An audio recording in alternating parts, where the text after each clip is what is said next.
we can deframe, when we can deframe our stories, which means we just open them up, like Linda said, to the light of day and start looking at them in a new way. It makes a big difference. Most of us, and I know it's true for me, I've lived much of my life with the idea that, yep, that's my story and I'm sticking to it. Yeah, you know? So think about the stories that are driving your life. Linda mentioned that occasionally someone will in psychological terms, it's called transference. Someone will transfer their issues about whatever it is. And occasionally I happen to, I think because of my position here at Common Ground, people transfer their mother issues to me, and I'm just going, wow, that's interesting. Where the heck did that come?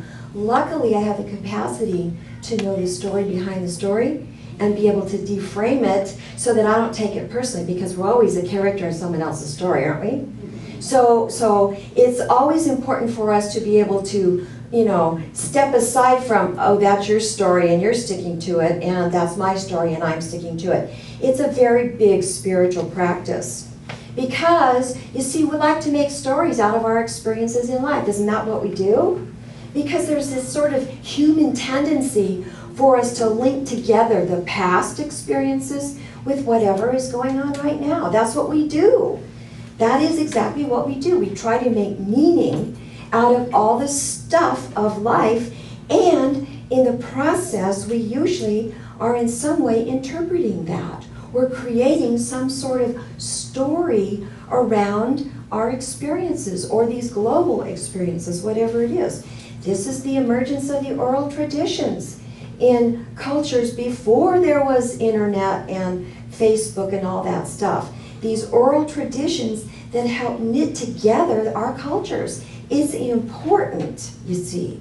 It's important to have this. It's culturally important. It's historically important. And it's really the thing that gives us this rich folklore, all of our mythology, our fairy tales, all of the great works of literature. They're all stories. They're all somebody's perceptions, right? I hope I don't offend anybody, but guess what? The sacred texts of most religious traditions are in the form of what? Stories. Stories. Stories. So I picked my friend Peter Pan as my visual today because Peter Pan is the perfect story, right? You got the villains, you got the heroes, you've got the damsels in distress, you've got the innocent ones, you've got the journey, you've got Never Never Land, yeah? You've got it all. You've got romance, you've got the whole thing. And this is what we do in our own life experience. We get to decide what the fairy tale, what the story of our life looks like. And what I know is that sometimes we're living some version of, like Linda mentioned, these family stories. Guess what? Like I said last week during my talk, the family stories in a given family will be very, very different on the same event from person to person because they're colored by the perceptions of the person telling the story. It's just the truth. But most of us are living some version of the song that Janice Ian sang in the 70s. I learned the truth at 17, that love is meant for beauty queens and bright-eyed girls with clear-skinned faces. Some version of that. I'm not lovable enough. I'm not, whatever. We're living our own version of that story that we bring along with us. Do you understand what I'm saying about that? We're living that in our life experience. And then guess what? We just get to keep on piling the stories on as we go through the maturation process. We get to, add the stories as we go. And the problem is that sometimes we take these stories literally. Sometimes we take them literally, and we start believing the story that we're telling ourselves. And this is where we get stuck. This is where we get the shadows. This is where we get held back in our journey. I love what one of our authors says. He says, we are memory banks that don't necessarily keep accurate records. Don't you love that? We are memory banks that don't necessarily keep accurate records. Sometimes these stories that are around our experiences are very limited, or they're untrue. We're missing a lot. And scientific studies, I like this, scientific studies suggest that our brains are hardwired so that we don't consciously perceive major aspects of an experience when our attention is focused and fixed on a piece of the experience. We miss all the rest. This is a scientific study. We focus on something, we get fixated on that, and there's all this other stuff going on, and we miss it. It doesn't become part of the story. We miss a lot. We just don't take it all in. It's innocent that we have this unintentional omission. It's an innocence about the whole thing, but it happens. Do you know that in the state of New Jersey, the New Jersey Supreme Court has passed legislation that severely restricts eyewitness testimony in criminal cases? You know why? Because they have acknowledged a troubling lack of reliability in eyewitness identifications. We don't always get the whole picture. It's filtered. We're fixated on pieces of it, and it's not, and there's no intention behind it. It just happens. And this eyewitness testimony of our own stories, guess what? It's not always all that reliable. It's not always all that reliable. And still, the stories of our life are the fodder for the richness of our experience. They fuel our experience as human beings. We just have to be careful that we don't get stuck in the stories that are holding us back, that we don't get mired in the framework of stories that are so limiting that they keep us from remembering who we really are. This divine self that we are, this lovable self that we are, this radiant self that we are, this capable self that we are, this beautiful self that we are. Most of these stories limit our awareness of that, you see? And then that becomes the framework that we live from. So this idea that we miss a lot and that we're not very reliable eyewitnesses in a court of law or in our own story making is really an important factor.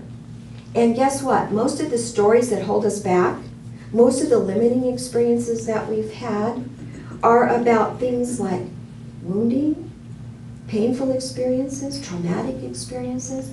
And when these things happen and we start fixating on them, guess what? They get frozen in the frame of the story, and then that influences our relationships with each other, our relationships with ourself, and our relationship with life itself. Because we're frozen in these fixated stories that are probably not even complete in the way we're remembering them. And what I know about stories and what our authors tell us, I think this comes from the work of David Rico, When the Past is Present. That's one of Carol Marshall's books that she recommends.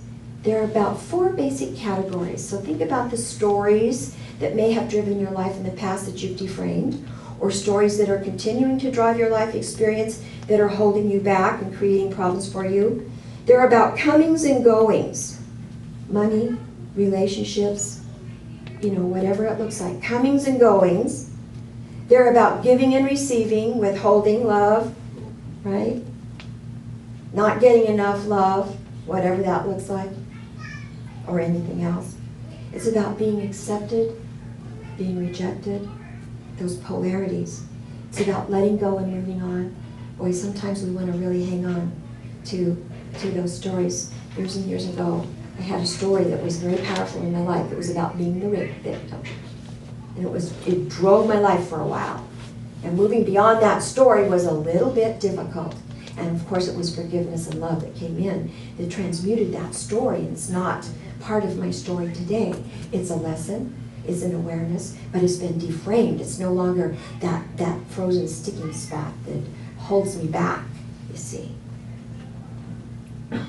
And so the structures of these stories can be very deeply imprinted depending on when they occurred and how they occurred. You see, usually they occur when we're very vulnerable. In childhood, we get imprinted. The work of Michael Brown talks about how deeply imprinted we get when we're just those innocent minds. And I want to say, I always say this, the ones that are doing the activity that causes the imprinting, the parents usually in this case, of Michael Brown's work, guess what? They're innocent too. They're doing the best they can. They don't know any better, or they would do better. This is where we deframe the story so that we don't have to blame. We don't have to hold resentments. We don't have to bring shame on the experience. We get to deframe it and say, you know what, they were just as innocent as I was. I'm so sorry. And that's how one of the ways that I healed through my experience was to see the innocence of the sick person that I had this experience with. That was part of the deframing of it, was to see it in a new way. Because guess what? We don't just remember with our minds. We remember with our whole bodies, don't we? It's cellular. We remember it right down to the very core of our being. It's this felt perception. And it's very difficult for us to be willing to move beyond the framework of a felt perception. But our work is to develop some sort of a technique or a tool that helps us move beyond our typical coping strategy, which is to relocate the pain, to cover it up, to put it over here, right? Rather than open it up and let it be released. That's what our work is. To, so often we hear about reframing. All we do, Ram Dass, I love what he says, when we reframe our stories that are holding us back, you know what we're really doing? We're rearranging the furniture in our minds rather than getting new furniture. This is what we do when we are not willing to deframe the story. We just move it over here and move it over here and make it look a little different, add a bouquet here and there. But the idea is we open it up, get rid of it. I say integrate it, and so does Michael Brown. We integrate it, let it be the lesson, let it be the place where we bring forth our spiritual mastery, and move on, like Lenza would say. We bam it, we bless it, we accept it, and we move on. That's what deframing is all about. Cultivating the capacity to move on. Find a new way to be with the story. And this is where the freedom to express who we really are comes from. So this morning, I want to share, Robert sent this to me, and I just absolutely love this video. David, go ahead and prompt. Does anybody see this from Robert? I want to tell this story. This is an ultimate story about deframing a situation. This is about a baby chimpanzee whose mama died. So I want you to think about your own stories, right? Mama died. The zookeeper decided he would take the baby home and let it integrate with the mama dog and her litter of puppies. This is the ultimate getting out of the box, being willing to get rid of the framework of it has to look like this. Look at the acceptance, the innocence on that little creature's face, the dog, the puppy. Is that funny? Is that funny? See, we have to be open to what we can learn about an experience. We've got, like little Samuel, we've got to be willing to take mommy's hand to help us pull us out of the box. But it takes the willingness to see it in a whole new way before we're going to be able to move beyond those frozen positions. And the challenge is to be able to move on with life, away from those frozen stories that are holding us back. We've all got stories to work on in one way or another. Don't you just love that puppy and that little guy? Awesome. So I want to thank you today for listening, for being present with us. We hope that while you're here, you've heard something, you've seen something, you have felt something that made a difference to you, that has touched your heart, that you can take with you when you leave this place, and that it will make your life better because you've been on common ground.